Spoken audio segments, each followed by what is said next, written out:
I'm thrilled to be speaking here with you today, and I'm excited to talk about my project right now, which is on immoral inaction. And this is kind of where this project is starting. It's a work in progress, and I'm excited to see how it continues to develop. So first, I'm interested in how we judge those who do not act, specifically those who do not act immorally. And my reasoning for that, and this is especially because we often talk about actions in the literature, we're very interested in actions and how we judge those. But I think inactions are almost just as interesting because they seem very human to me. I don't do things often. I imagine others don't do things often. And I think these are also things we like to share with others, just in casual conversation, unprompted. We like to say things like, man, if I would have thought to do that, or during that meeting, I really should have done that. And this is like morally coded information that we're providing each other. And something that's interesting about that is that moral character is at the forefront of person perception. So we're providing this information about things we do regularly in our day-to-day life, this morally coded information, and it's probably affecting the way people view us. And so that's why I'm interested here in immoral action. So, moral inaction, a history. As you can see, there's more trolleys here, but I'm not going to get too far into those. Because one of the things about trolley problems, as you might know, is that they talk about inaction. So most trolley problem papers are tagged with inaction. But for the most part, that inaction is sort of a method factor. It's less about analyzing whether people like actions or inactions, though more recent work on this does start to tease that apart. But for the most part, this is looking at different branches of ethics rather than moral inaction itself. What is more relevant, though, is omission bias. And omission bias is the finding that's really robust, repeats over and over, that when people take actions that lead to harm, they're seen as worse than people who take inactions that lead to the same amount of harm, or in some cases, even more harm. So we find this over and over, that action is usually seen as more immoral when it's in the immoral valence. So in general, in the literature, and this is not just in the moral literature, there's a bunch of different literatures on inaction, and almost all of them find that inactions are stunted compared to actions. So for omission bias, we know actions are more immoral. We also tend to regret actions more than inactions. On the positive side, actions are more positive, and in general, actions are more effortful, they're more intentional. So pretty much regardless of whatever literature you're in, inactions tend to be stunted compared to actions. So I'm into counterfactual thought right now and how we use counterfactuals to evaluate inactions. And so what these are is it's pretty straightforward. Counterfactuals are hypotheticals, but they tend to be about something in the past. So something has to have happened or did not happen, and you're considering the alternative possibilities to those things. This is by no means new in the moral literature. Some have argued that it's necessary to think counterfactually for different types of judgments. And others have actually found that prompting participants to think counterfactually can increase or decrease blame attributions. The reason I think it matters, though, for inaction is if I tell you 3 different inactions I've taken, I think you're going to notice why counterfactuals are important. So if I tell you I didn't murder somebody, if I tell you I didn't steal a pack of Post-it notes from my office, and if I tell you, those are 3 very different things about me. They say something different about my moral character, and yet they're the same thing. I haven't done anything at all. And so that's why I'm bringing counterfactuals in here to analyze how they might be impacting these judgments. Something else that's important to bring up, especially in terms of when we talk about outcome bias or omission bias, that we hold outcomes constant. And there's a reason for that. It's because we find that outcome bias is in many different areas of psychology, but in the moral literature, people who take actions that lead to worse outcomes are seen as more immoral than those who take the same actions that lead to less severe outcomes. And so when we're doing this research, we want to first see if these judgments of these outcomes happen to differ, but we also want to make sure that any possible findings aren't due to a difference in outcome severity beliefs. So the main research question here is, do judgments of actions, inactions, and outcome severity differ if they are judged counterfactually? We do this in 3 experiments, and they all use the same method. The first 2 are pretty straightforward. Participants see an action or an inaction. They rate a few things, but it's important to note that the outcomes of the action or the hypothetical action are pretty ambiguous. We let the participants kind of decide what they will about what happened. On the third one, however, the thing that's different about it is we're manipulating these outcomes. So beyond seeing actions or inactions, participants are then either seeing a minor or a severe outcome along with them. So the method here, just to walk you through it really quickly, is participants see an action or an inaction. For example, Casey stealing a wallet. This is a more pared down version. They would see a longer vignette, but just to get an example across, participants either see Casey stealing a wallet or not stealing a wallet. And first, they see different blocks of DVs, but these DVs are either counterfactual or factual. So for example, if you're in the action condition, you'll get a factual DV for these first two. So we ask, how much of a negative effect did Casey stealing that wallet have on the owner? And to what extent do you think Casey is immoral? Both of these things are factual. They're asking about what has happened.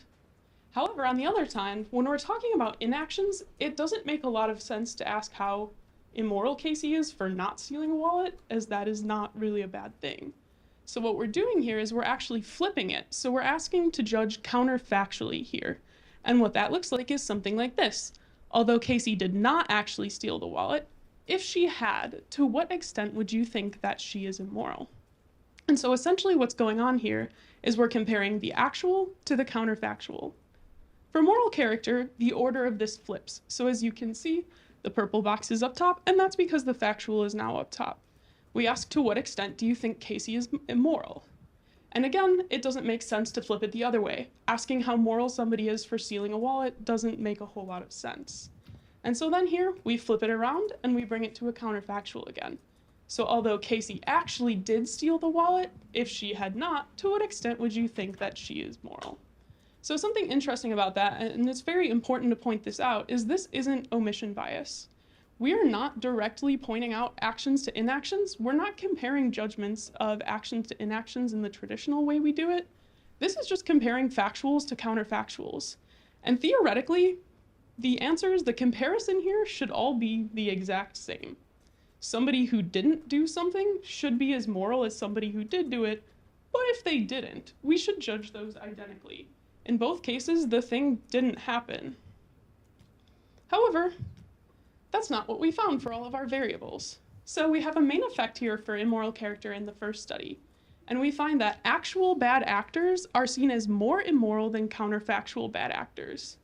So in the case of Casey, Casey who actually stole this wallet is judged as more immoral than a Casey who didn't steal the wallet, but I'm asking you to think about what if she had. So again, we're still judging somebody stealing a wallet, or hypothetically stealing a wallet, but one of them seems worse. So what we know is that actual bad actors are seen as more immoral than counterfactual bad actors. The second experiment is essentially the same thing as the first, however, we do this within participant. So participants see both an action and an inaction and judge them, and then the order is counterbalanced as well. So we first see, again, the main effect, and it's in the same exact direction. We find that the Casey who stole the wallet is more immoral than the Casey who only counterfactually stole the wallet. There's also an interaction for all of our DVs between condition and order. For outcome severity and moral character, the interaction is just that whichever one's seen second is more severe. However, the interaction featuring immoral character is a little different. And so what that looks like here is when we start with the inaction, which is listed here as the counterfactual action, and then participants move on to an action, it gets more severe, so moral character is rated as worse. However, if they start in the action condition, or the actual action, and then they rate that inaction, that counterfactual action, their rating actually stays the same, which is interesting. It's the only one for any of the DVs and any of the condition orders that doesn't get worse the second time around. So, just to summarize, again, we find the same effect, that the factual is more immoral than the counterfactual, and we also find that the order in which these are being presented to participants is impacting these judgments. Lastly, we have the third experiment here, and again, the differences between experiments 1, 2, and 3 is that in this experiment, we're also varying whether the outcome is pretty severe or whether it's pretty minor. So we have two main effects here. Again, same thing with immoral character, same direction. But we also now have this main effect of moral character, and it might be in the opposite direction than you'd expect. So here, counterfactual non-actors are more moral than actual non-actors. So a Casey who hypothetically did not steal a wallet is more moral than the Casey who didn't steal it in the first place. And that sounds a little counterintuitive, but something that's interesting about it is even though the sign flips in terms of the actual counterfactual, the ones that are stronger start with the action. So the immoral character, the actual actor there, is in the action condition. And the counterfactual of the moral character is also the action condition. So again here, it looks like inaction is attenuated compared to action, and that's kind of coming out through these judgments of factual, counterfactual. And next, we replicate outcome bias. So for sure, participants who see a person who has a more severe outcome to their action are seen as worse than the minor ones as well. And then we also have an interaction with the action condition and the outcome severity. And that's interesting because it's one of the first times we saw a movement in this variable at all. So let's take a look at it. So when we have a minor outcome, those who saw the actual action first saw it to be less severe than those who saw the inaction or the counterfactual action. So in this case, we tell them that if this had happened, it would have been pretty bad. And that's a little worse than this happened, it was bad. But on the other hand, the order flips. So if they're rating an actual action, so they start in the action condition, we tell them that this was pretty bad. They rate it as being worse than those who started with the inaction. It seems a little less bad when we tell you it didn't happen and it's pretty bad.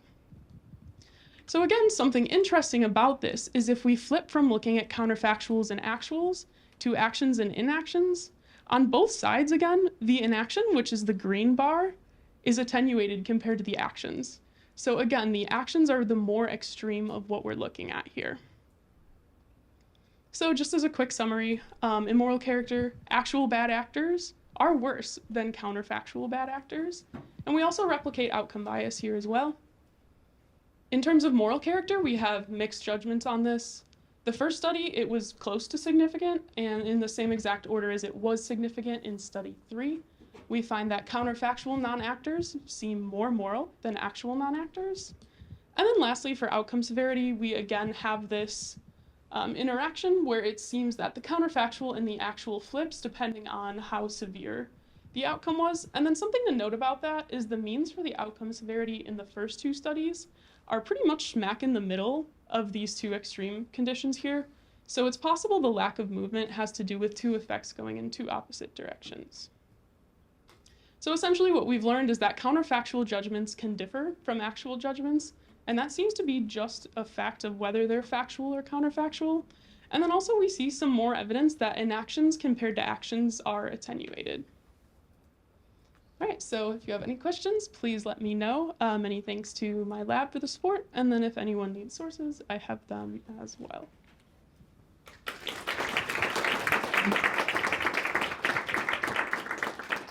All right, time for 2 questions.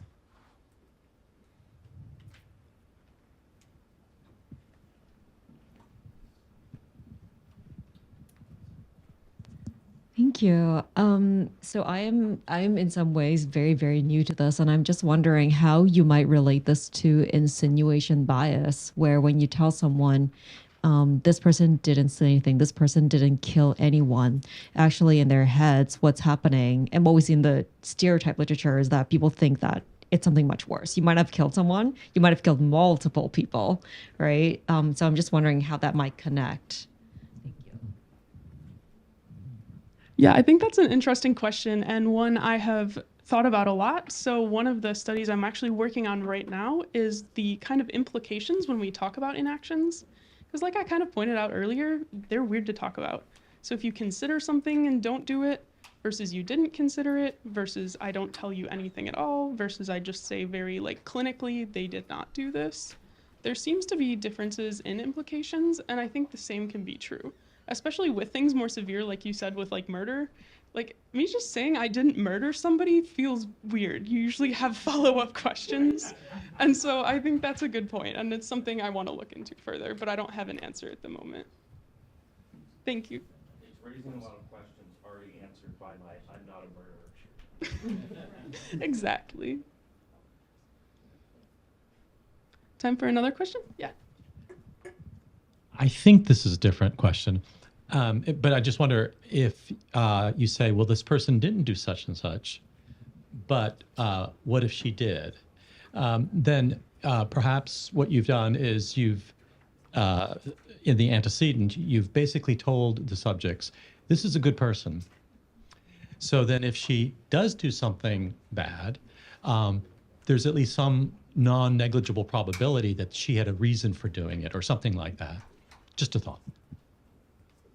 Yeah, I agree. I like that point, and I think it's interesting, particularly when it comes to actions versus inactions, because for actions, we view them as more intentional, especially on the immoral side. When you're doing something bad intentionally, we kind of assume the reason you're doing that is because you want to. But on the inaction side, like you said, there's many more other reasons, so it's kind of more vague in that way. And so there's more of a plausible deniability, I guess, in that sense, is what I would say, yeah. But thank you for your idea, yes.